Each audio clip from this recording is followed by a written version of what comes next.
साथियों नमस्कार। स्वागत है आपका ज्ञान गंगा आयुर्वेद क्लासेस में। आज हम पढ़ने वाले हैं रसशास्त्र व भेषज कल्पना के अंतर्गत पेपर 1 के अंतर्गत जो रस द्रव्य परिचय थर्ड की शुरुआत कर रहे हैं। उसमें पहला जो कंटेंट है द्रव्य है वैक्रांत है। वैक्रांत, ठीक है ना। तो वैक्रांत के बारे में थोड़ा सा जान लेते हैं, वेरी वेरी इंपॉर्टेंट है। वैक्रांत एक्चुअली क्या है कि ये हीरे का प्रतिनिधि द्रव्य होता है। हीरे का प्रतिनिधि द्रव्य होता है, रिप्रेजेंटेटिव होता है। जैसा आप लोग देखते हैं किसी देश का अगर जो मेन लीडर होता है, चाहे वो राष्ट्रपति हो या प्रधानमंत्री हो, तो अगर वो किसी दौरे पे जाता है तो वो ज़रूरी नहीं है कि वही जाए, वो अपना रिप्रेजेंटेटिव भेजते हैं। तो वही इसी तरह से हीरा के लगभग समान जो डायमंड के समान गुणधर्म ये वैक्रांत में पाया जाता है, इसलिए इसके पर्याय भी कुछ इसी से मिलते जुलते हैं। ओके, तो देखेंगे वैक्रांत क्या है। वैक्रांत को टूरमेलिन या सोडियम एल्युमिनियम बोरोसिलिकेट कहा गया है। वैक्रांत क्या है, टूरमेलिन कहते हैं या सोडियम एल्युमिनियम बोरोसिलिकेट कहा गया है। वैक्रांत को महारस एवं उपरत्न दोनों वर्गों के अंतर्गत रखा गया है। ठीक है, वैक्रांत केवल महारस नहीं है, उपरत्न के अंतर्गत भी पाया जाता है, उसकी गणना की जाती है।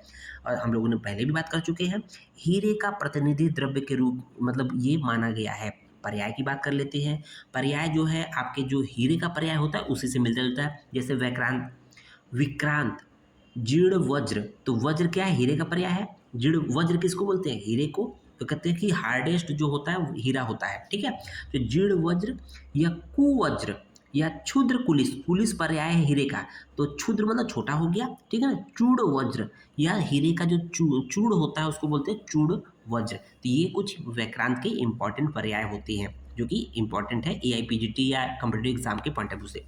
निरुक्ति की बात कर लेते हैं। तो वज्र इसको वैक्रांत ही नाम क्यों कहा गया है, रस तरगड़ी में बोला गया है वज्रवत सर्वरोगाणाम हरण्याय, वज्रवत सर्वरोगाणाम हरण्याय यतस्तित्वदम धत्ति विक्रांतिम तुलाम वैक्रांतम कथते तत्। तो रसतंगड़ी का रेफरेंस है। तो वज्र सदृश, वज्र मतलब हीरे सदृश सभी रोगों को हरने की अपार शक्ति रखने के कारण इसे वैक्रांत कहा गया है। नेक्स्ट पॉइंट देख रहे होंगे, मिनरलॉजिकल आइडेंटिफिकेशन की बात कर लेते हैं। तो इसका नेचर कैसा होता है, ये क्रिस्टलाइन प्रिज्मेटिक फार्म होता है। क्रिस्टल के फार्म तो होता है, साथ साथ प्रिज्म के रूप में होता है। ओके, कलर की बात कर लेते हैं, ये बिल्कुल ब्लैक होता है। स्ट्रिक की बात कर लेते हैं, इसका स्ट्रिक कलरलेस होता है। क्लीवेज बिल्कुल नहीं होता है। फ्रैक्चर अनइवन होता है, मतलब जब तोड़ेंगे तो अलग अलग मतलब अलग अलग साइज के टुकड़े में टूटेगा। लेस्चर की बात कर लेते हैं, विट्रस होता है। टिनेसिटी ब्रिटल हो जाता है। ट्रांसपेरेंसी ट्रांसलूसेंट होता है। हार्डनेस जो है, क्योंकि हीरा का जो हार्डनेस ज़्यादा होता है उससे थोड़ा सा कम होता है, तो 7 से 7.5 होता है। और स्पेसिफिक ग्रेविटी 3 to 3.2 होता है। प्राप्ति की बात कर लेते हैं, कहाँ प्राप्ति स्रोत है, कहाँ मिलता है। तो वैक्रांत ग्रेनाइट पेगाटाइट्स में रेडियल क्रिस्टल फॉर्म में सामान्य रूप से पाया जाता है। ठीक है, तो ग्रेनाइट पेगाटाइट्स में रेडियल क्रिस्टल के रूप में पाया जाता है। ओके, वैक्रांत का प्रयोग खनिज मिनरल तथा जेम स्टोन अर्थात उपरत्न के रूप में किया जाता है। स्वाभाविक बात है कि खनिज अर्थात मिनरल के रूप में तथा जेम स्टोन हम लोगों ने उपरत्न के अंदर रखा है ना, तो उपरत्न में जेम्स होते हैं। ठीक है, रत्न उपरत्न जेम्स स्टोन उपरत्न के अंतर्गत किया गया है। यह भारत में राजस्थान, झारखंड, बिहार तथा कर्नाटक में पाया जाता है। उसके बाद देख लेते हैं कि एक रेफरेंस है रसरत समुच्चय का कि विंध्यस दक्षिणी भागे यु उत्तरे व अस्ति सर्वतः। तो ये कहाँ पाया जाता है, विंध्य पर्वत के दक्षिण, यहाँ देखेंगे दक्षिण भागे तथा उत्तर में, दक्षिण भाग में तथा उत्तर भाग में विंध्य पर्वत के, ये सर्वत्र तथा सभी जगह पाया जाता है, दक्षिण भाग और उत्तर भाग में। ओके, अब इसके बाद बात कर लेते हैं कि वैक्रांत की उत्पत्ति का पौराणिक इतिहास क्या है, पुराणों में कैसे इसका प्राप्ति मिलती है।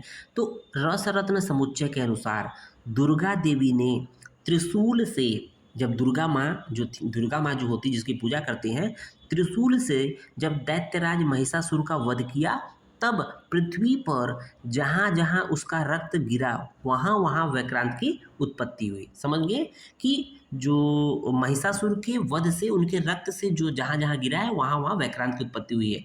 तो महिषासुर का रक्त कैसा था, काला था, राक्षस था। ठीक है। राक्षसी प्रवृत्ति का था।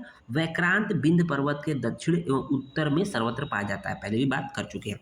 वैक्रांत के भेद की बात कर लेते हैं, टाइप्स ऑफ वैक्रांत की बात कर लेते हैं। रसाढ़व एवं रस मंजरी में इसके 7 भेदों का वर्णन आया है। सामान्य रूप से देखेंगे, श्वेत, रक्त, पीत, नील, पारावत, श्याम, कृष्ण, ये 7 भेद हो गए। अब देखेंगे रसेंद्र चूड़ामणि एवं रस समुच्चय में 8 भेद माना गया है। तो 8 भेद, 7 भेद तो आपका पहले वाला है, 7 प्लस कर्बूर, ये उन्होंने 8वां भेद मान लिया दोनों लोगों ने। तो देखेंगे रसन समुच्चय में पुनः 7 भेद माने हैं। तो रसन समुच्चय में पहले 8 भेद माने, पुनः 7 भेद अलग मान लिए। क्या?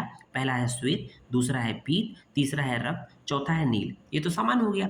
5वां है पारावत प्रभ, 6वां है मयूरकंठ सदृश और 7वां है मरकत प्रभ, ठीक है ना। ये कुछ इंपॉर्टेंट भेद हैं, इसको जरूर ध्यान दीजिएगा।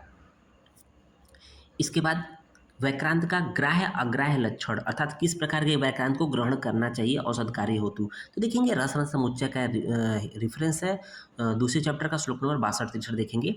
देह सिद्धि करम कृष्णे पीते पीतम सीते शीतम सर्वार्थ सिद्धिदम तरक्त तथा मरकत प्रभम शेषे द्वे निष्फले वर्जे वैक्रांतम इति सप्तधा। तो वैक्रांत के जो 7 भेद बताए गए हैं उनके अलग अलग गुण हैं। जैसे जो कृष्ण वर्ण का वैक्रांत है, देखें कृष्ण वर्ण का वैक्रांत जो है देह सिद्धि कर है, तो यहाँ देह सिद्धि करम कृष्णम, ये पॉइंट हो गया।